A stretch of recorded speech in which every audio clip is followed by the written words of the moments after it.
শুক্রবার ধর্মতলায় মিছিলে ধুমধুমার কাণ্ডে এবার হুঁশিয়ারি দিলেন বিজেপি রাজ্য সভাপতি শ্রমিক ভট্টাচার্য। তিনি বলছেন, দেশবিরোধী শক্তি নতুন করে মাথাচাড়া দিয়েছে। এই সরকার শ্যামাপ্রসাদের সরকার, বাবরের সরকার নয়। আইনের পথে চলবে। ভারত বিরোধী স্লোগান দিলে সরকারি হাসপাতালের জরুরি বিভাগ ঘুরে যেতে হবে। কি বলেছেন শ্রমিক ভট্টাচার্য, শুনুন।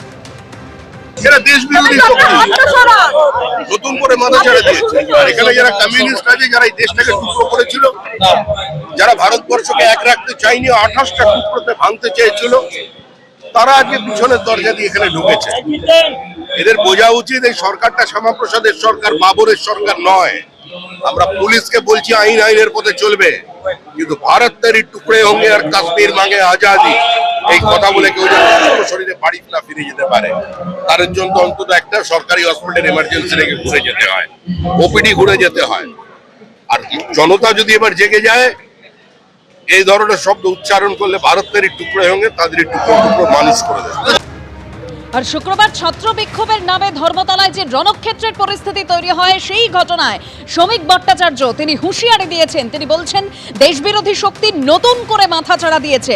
ভারত বিরোধী স্লোগান দিলে সরকারি হাসপাতালের জরুরি বিভাগ ঘুরে যেতে হবে। কি বলেছেন শ্রমিক ভট্টাচার্য, আরো একবার শোনাবো। এরা দেশ বিরোধী শক্তি নতুন করে মাথা ছেড়ে দিয়েছে। আর এখানে যারা কমিউনিস্ট আছে, যারা এই দেশটাকে টুকরো করেছিল, যারা ভারতবর্ষকে এক রাখতে চায়নি, 28টা টুকরোতে ভাঙতে চেয়েছিল, তারা আজকে পিছনের দরজা দিয়ে এখানে ঢুকেছে। এদের বোঝা উচিত এই সরকারটা শ্যামাপ্রসাদের সরকার, বাবরের সরকার নয়। আমরা পুলিশকে বলছি আইনের পথে চলবে, কিন্তু ভারত তেরি টুকরে হোঙ্গে আর কাশ্মীর মাঙ্গে আজাদি, এই কথা বলে কেউ যেন শরীরে বাড়ি না ফিরে যেতে পারে, তার জন্য অন্তত একটা সরকারি হসপিটাল এমার্জেন্সি রেখে ঘুরে যেতে হয়, ওপিডি ঘুরে যেতে হয়। আর জনতা যদি এবার জেগে যায়, এই ধরনের শব্দ উচ্চারণ করলে ভারত তেরি টুকরে হোঙ্গে তাদের টুকরো টুকরো মানুষ করে দেবে। আর ধর্মতলা কাণ্ড নিয়ে গতকাল সুজন চক্রবর্তী কি বলেছিলেন, শোনাবো। যে স্টেটমেন্টটা দিয়েছেন, নাকি ইতিমধ্যে 70 জনকে চিহ্নিত করা হয়ে গেছে এবং তাদের বিরুদ্ধে কিসব গুন্ডা দমন আইন ইত্যাদি লাগানো হবে। আমি জানি না উনি রং, বর্ণ, ধর্ম এইসব দেখে রাজনৈতিক উদ্দেশ্যে যদি কিছু করতে চান, তাহলে মানুষ কিন্তু ছেড়ে কথা বলবে না। যথাযথ তদন্ত সবসময় জরুরি। শুক্রবার ধর্মতলার মিছিলে যে অশান্তির ঘটনা, সেই ঘটনায় 14 জনকে ইতিমধ্যেই গ্রেপ্তার করা হয়েছে। আমার স্ট্রিট থেকে গ্রেপ্তার আরশাদ আলী ওরফে সাজিদ। অন্ডাল থেকে গতকালই গ্রেপ্তার করা হয়েছে মোহাম্মদ আফরোজ। গ্রেপ্তার করেয়ার শাহবাজ খান। ধৃত রাজাবাগানের মোহাম্মদ সালমান হোসেন। ধর্মতলায় ধুমধুমার কাণ্ডে পুলিশের জালে ভাঙড়ের মোহাম্মদ জহিরুদ্দিন মাল। গ্রেপ্তার করা হয়েছে ইরফান খুরশেদ, জোড়াসাঁকোর বাসিন্দাকে। গ্রেপ্তার করা হয়েছে মোহাম্মদ মঈনুদ্দিন, তিলজলার বাসিন্দা। পাকরাও মোহাম্মদ আলমগীর, ইমরান আহমেদ, খালিদ রেজা ওরফে রিঙ্কু, জামির আহমেদ ওরফে মিঙ্কু, বেনিয়াপুকুরের বাসিন্দা। গ্রেপ্তার মহসেন খান, দীপক ভৌমিক ওরফে ভিকি, করেয়ার বাসিন্দা। পুলিশের জালে মোহাম্মদ আজাদ, গার্ডেন রিচের বাসিন্দা। আমার স্ট্রিট থেকে গ্রেপ্তার করা হয়েছে আরশাদ আলী ওরফে সাজিদকে। অন্ডাল থেকে গতকালই পাকড়াও করা হয় মোহাম্মদ আফরোজকে। গ্রেপ্তার করা হয়েছে করেয়ার শাহবাজ খানকে। ধৃত রাজাবাগানের মোহাম্মদ সালমান হোসেন। জহিরুদ্দিন মাল, ভাঙড়ের মোহাম্মদ জহিরুদ্দিন মাল তেও পুলিশের জালে। গ্রেপ্তার করা হয়েছে ইরফান খুরশেদ, জোড়াসাঁকোর বাসিন্দাকে। গ্রেপ্তার মোহাম্মদ মঈনুদ্দিন, তিলজলার বাসিন্দা। পাকরাও মোহাম্মদ আলমগীর, ইমরান আহমেদ, খালিদা রেজা ওরফে রিঙ্কু, বেনিয়াপুকুরের বাসিন্দা। জামির আহমেদ ওরফে মিঙ্কুকেও গ্রেপ্তার করা হয়েছে। দীপক ভৌমিক ওরফে ভিকি, করেয়ার বাসিন্দাকে গ্রেপ্তার করা হয়েছে। মহসিন খানকে গ্রেপ্তার করা হয়েছে। আর গার্ডেন রিচের বাসিন্দা মোহাম্মদ আজাদও পুলিশের জালে।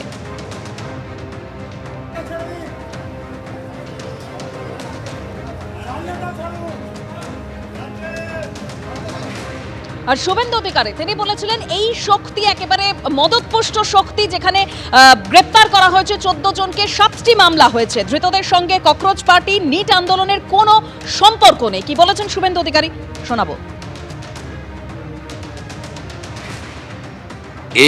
এই শক্তিটা কমপ্লিটলি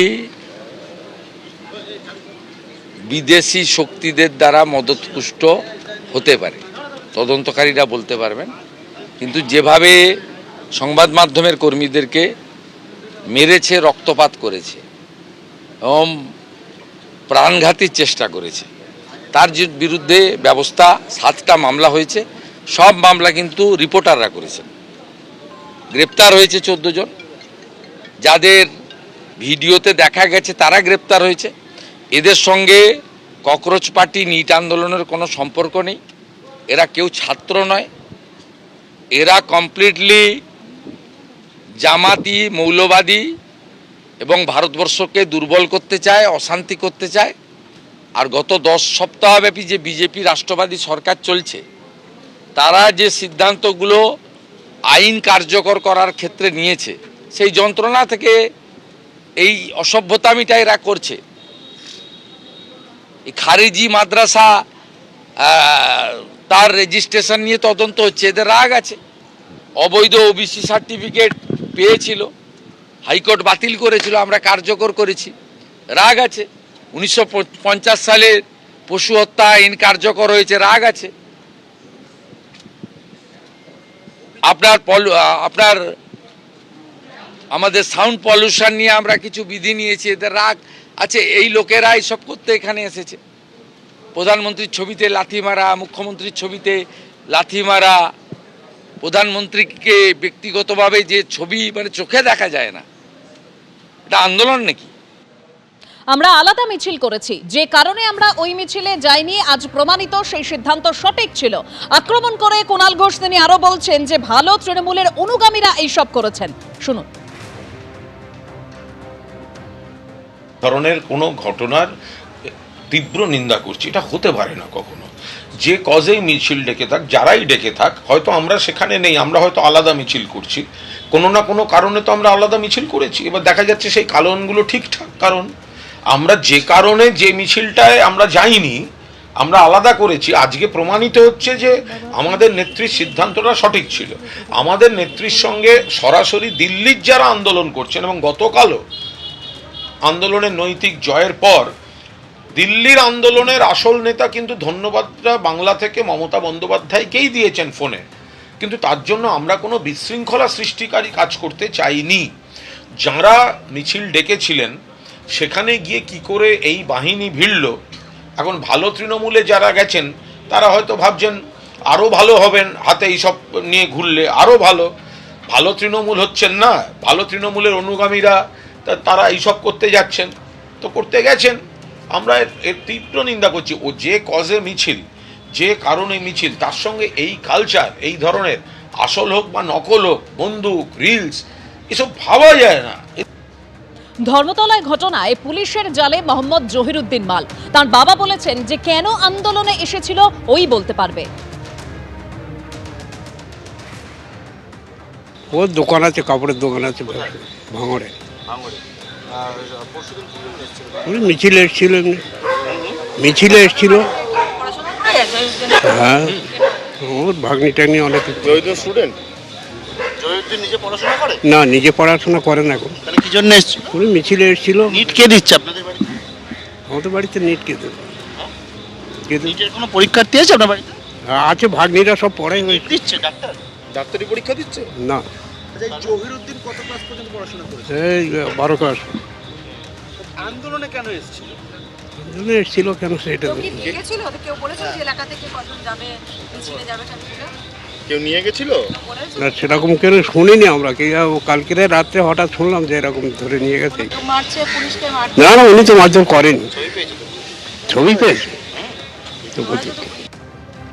আর ধৃত আরশাদের পরিবারের দাবি যে খেলা দেখতে গিয়েছিল আরশাদ। শুনুন। মডার্ন খেলা দেখতে যাচ্ছিল মডার্ন গ্রাউন্ডে, কিন্তু রাস্তা জাম ছিল বলে ওখানে নেমে গেছে, নেমে গিয়ে হেঁটে ওখান থেকে যাচ্ছিল। এবার ওখানে কি করেছে না করেছে সেটা তো বলা মুশকিল। আমরা থানা থেকে জানতে পারি, পুলিশের করেন উনি ব্যবসা করে, ওনার ইয়ে আছে, ডায়েরির ব্যবসা আছে। না না, পার্টিও কিছু করে না, ওই ডায়েরি ম্যানেজার, ওই রাজাবাজার বৈঠকখানা দিচ্ছেন উনি। নিটের এক্সাম আরও আত্মীয়রা তো আছে, এমনি ভাগনা ভাগ্নি আছে। ওই বছর সেটা তো বলতে পারছি না, ওটা দেখা যাচ্ছে, আমরা তো দেখিনি কোনোদিন। সেটা তো ওই বলতে পারবে কি রাগ আছে। জুতো খুলে এই ছবিটা কি আছে, আমি কোথা থেকে এসেছে সেটা আমরা বলতে পারি। উনি তো এটা উনি আছে, এটা এবার এটাকে মানে এআই জেনারেটেড আছে কি এটা কি আছে সেটা আমি বলতে পারবো। এটা এআই জেনারেটেড হতে পারে। আর ধর্মতলার এই ঘটনায় অন্ডাল থেকে যে মোহাম্মদ আফরোজকে গ্রেপ্তার করা হয়েছে তার সঙ্গে এবার তৃণমূল যোগ সামনে আসছে। স্থানীয় সূত্রে যেটা দাবি যে তৃণমূল কর্মী হিসেবে পরিচিত আফরোজ মেটিয়াবুরুজের তৃণমূল বিধায়ক আব্দুল খালেক মোল্লার সঙ্গে ভোট প্রচারের গাড়িতে আফরোজের সঙ্গে একাধিক তৃণমূল নেতা কর্মীদের ছবি সোশ্যাল মিডিয়ায়। ধর্মতলায় দুন্দুবার কাণ্ড, আফরোজের সঙ্গে এবার তৃণমূল যোগ সামনে এসেছে। আফরোজের ছবির তলায় লেখা রয়েছে মমতা বন্দ্যোপাধ্যায় মানেই উন্নয়ন। তৃণমূলের পতাকা নিয়ে চলা একটি মিছিলেও হাঁটতে দেখা যাচ্ছে আফরোজকে। ধর্মতলায় দুন্দুবার, গতকালই অন্ডাল থেকে গ্রেপ্তার করা হয়েছে মোহাম্মদ আফরোজকে। মুখ্যমন্ত্রীর কড়া বার্তার পরই রাজাবাগানের আফরোজ গ্রেপ্তার। বিধানসভায় মুখ্যমন্ত্রীর মুখে 5 জনের নাম, সেই তালিকায় ছিল এই মোহাম্মদ আফরোজ।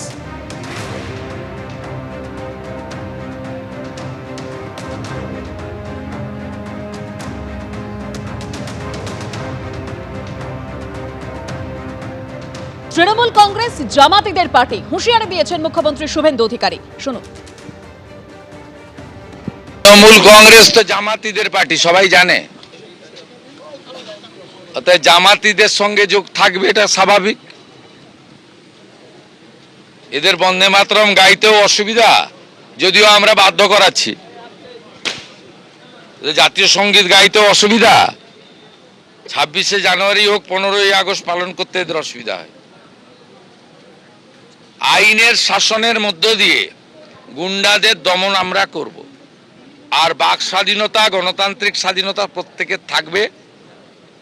যে কেউ তার স্বাধীন মত প্রকাশ করতে পারে। সরকারি সব স্তরে কথাবার্তা বলা, আলোচনা করার সুযোগ আছে। কিন্তু এই যে শক্তি যারা সাংবাদিকদের বেছে বেছে পিটিয়েছে, নির্দয়ভাবে পিটিয়েছে, খুন করার জন্য পিটিয়েছে, এদেরকে গুন্ডা দমন আইনেই সাজা দেওয়ার ব্যবস্থা হবে। আর কুণাল ঘোষ তিনি কটাক্ষ করে বলছেন যে কলকাতায় যে শুক্রবারের মিছিল, সেখানে তৃণমূলের সঙ্গে কোনো সম্পর্ক ছিল না।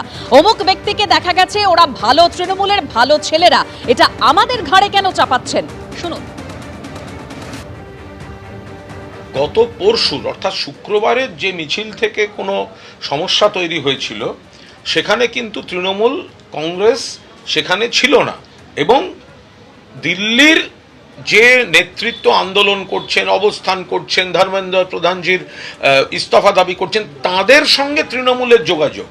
কিন্তু কলকাতায় শুক্রবারের মিছিল যারা অর্গানাইজার বা গোটা বিষয়টা, তার সঙ্গে তৃণমূলের সম্পর্ক ছিল না। যে কারণে গতকাল শনিবার তৃণমূল ছাত্র যুবরা আলাদা মিছিল ডেকেছিলেন। এখন যদি শুক্রবারের ঘটনা থেকে আপনারা যেটা বলছেন বা যেটা চলছে যে অমুকের সঙ্গে দেখা গেছে, অমুক ব্যক্তিকে দেখা গেছে, তো ওটা তো ভালো তৃণমূলের ভালো ছেলেরা, ওর সঙ্গে আমাদের মতো খারাপ তৃণমূলের তো সম্পর্ক নেই। আগে একটা স্লোগান উঠতো রাজনীতিতে, সোনার বাংলা, সোনার ছেলে, অমুক অমুক জিন্দাবাদ। তো সেই এখন ভালো তৃণমূলের ভালো ছেলে, ভালো নেতার সঙ্গে দেখা যাচ্ছে, আমাদের ঘাড়ে চাপাচ্ছেন কেন? তারা তো বালিশপন্থী, ওটা তো বালিশদের লোকজন। তো বালিশদের লোকজন গিয়ে যদি অসভ্যতা করে থাকে, বালিশদের লোকজন যদি গিয়ে সাংবাদিকদের পিটিয়ে থাকে, অত্যন্ত অন্যায় কাজ। তো আমরা পরিষ্কারভাবে বলছি, কিন্তু দয়া করে ওটা আমরা খুব খারাপ আমাদের ঘাড়ে চাপাবেন না। ধৃত মোহাম্মদ আফরোজের সোশ্যাল মিডিয়া জুড়ে রিলস ভিডিওর ছড়াছড়ি। হাতে বন্দুক, পিছনে সাগরেদদের নিয়ে হেঁটে চলেছেন আফরোজ। যদিও বন্দুকটি আসল নাকি নকল সে বিষয়ে কিছু জানা যায়নি। সোশ্যাল মিডিয়ায় আপলোড করা একাধিক ছবি, ভিডিওতে নিজেদের মাফিয়া গ্যাং, টিম মাফিয়া বলে পরিচয় দিয়েছে এই ধৃত আফরোজ।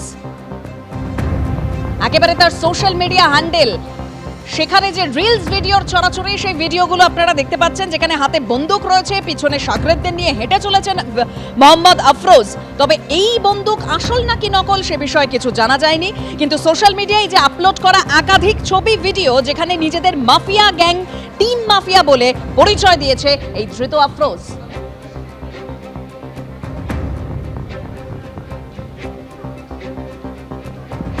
যদিও এ প্রসঙ্গে তৃণমূল বিধায়ক আব্দুল খালেক মোল্লার দাবি যে তিনি আফরোজকে চেনেন না। ইলেকশনের সময় অনেকেই হয়তো থাকতে পারে, তার জন্য কোনো ব্যাপার নয়। সুতরাং এটার ব্যাপারে আমার বলার কিছু নেই। আর আইনের পরে চলবে। সে যে অন্যায় করে থাকে তার যা অ্যাকশন, যা গুন্ডা দমন আইন যা প্রয়োগ হবে হবে। ছবি তো আমি এমএলএ বিধায়ক 88,000 ভোটে জিতেছি। আমার তো মিটিং থাকলে যে কোনো লোক পাশে থাকতে পারে, আমি তো কাউকে সরিয়ে দিতে পারবো না। না, আমি ওকে চিনি না, বুঝলেন না? ও তো কোনো তৃণমূলের কোনো অ্যাক্টিভ ওয়ার্কার তো নয়, এমনি সাপোর্টার হতে পারে। আর ধৃত মোহাম্মদ আফরোজের সঙ্গে এই যে তৃণমূল যোগ সামনে আসছে তা নিয়ে রাজ্যের অর্থমন্ত্রী স্বপন দাশগুপ্ত কি বলেছেন শোনাবো। তৃণমূলের লিঙ্কটা বড় কথা না, কিন্তু তারা যদি এমন কিছু করে থাকে যেগুলো এখানকার যে গুন্ডা আইনটা আমরা এনেছি, সে গুন্ডা আইন যদি কোনোভাবে লঙ্ঘন করে তাহলে খুবই কড়া অ্যাকশন নিতে হবে। সে যেই হোক, রাজনীতিক কোন দলের ছিল সেটা বড় কথা না, কিন্তু ক্রিমিনাল বিহেভিয়ার সেটাকে আমরা বরদাস্ত করব না।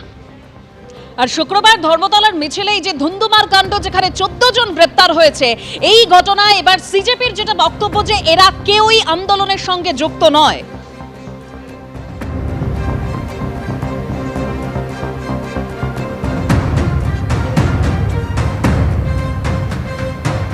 এবিপি আনন্দ, এগিয়ে থাকে, এগিয়ে রাখে।